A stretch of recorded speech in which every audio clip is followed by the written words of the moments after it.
Paul, I mean, I have to say, I enjoy your book so, so much, and I'd highly recommend it to any family who have any concerns about their child's, whether it be their language development, their learning, their listening, whatever it is. There's just so much great information in here. And, you know, when it talks about when listening comes alive, I know in the early part of the book, you talk about your own, I suppose, challenges as a child, and possibly what led you to get into this work in the beginning.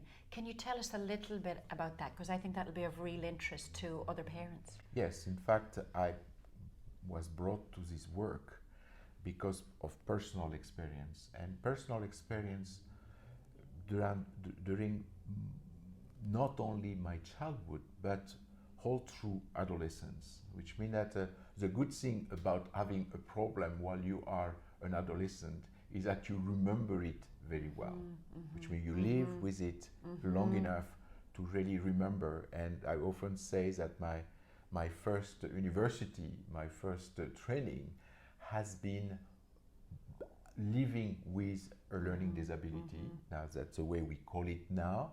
At the time, it was called, or in my case, it was called dyslexia, which means a difficulty with a written word. And I very quickly realized that this difficulty with the written word is too narrow a definition of what dyslexia is really difficulty with communicating, relating with the world around you, which become more and more of a problem, and we see that in our work all the time. At the time of puberty and adolescence, when the child starts to look at himself with the difficulty he has and try to make the best out of it. I have experienced all this. My second school, if you want, has been finding someone after many failed attempts to help me with a private tutoring, the equivalent in France at the time of speech therapy. I even saw psychiatrists and all kind of intervention. Nothing was really helping. I was not a good student, and I was becoming more and more my attention, my confidence was going down. What we call failure posture. Everything was. I was becoming a depressed and anxious person, not capable of really communicating well with others, but with inside wanting to. Okay? And then someone I met, and this someone is this Dr. Tomatis, who was a French medical doctor who had developed sound training techniques right from the 1950s. It happened that I met him in the late 1960s. I met him while I was a school dropout. I was 18 years old again. And I met him, of all places, a monastery. Why a monastery? Because in my old town, my small town in which I was living in the south of France, nothing was there for a young, for an adolescent who doesn't go to school. And the monastery was giving me a chance to meet people who were in the arts and the craft, doing all kind of things.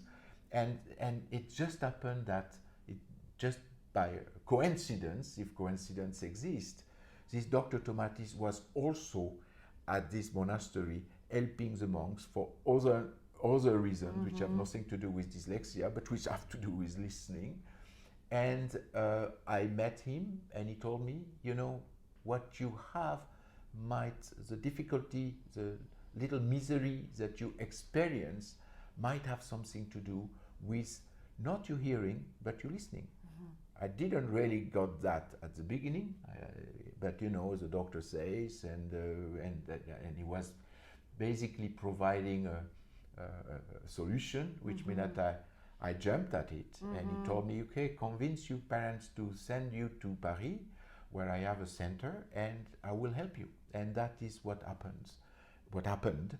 And what's interesting for me, and that one of the first lessons I learned, and that I see reproduced all the time in the work we are doing, the first improvement from the listening training that he gave me in Paris were not at the level of learning better.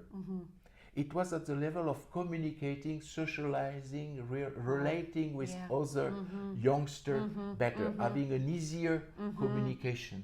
That was the first experience. And that is what we see over and over and over again in our practice. And I've done that now for close to 50 years. Yes. That's what we see. Yeah. And that's what I found interesting. A happier, more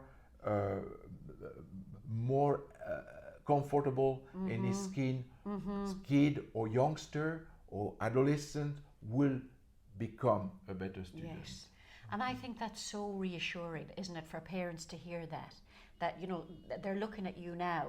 And, you know, you went on to the Sorbonne, you became a psychologist, you then moved to Toronto, opened the listening centre here, but you started off with such challenges.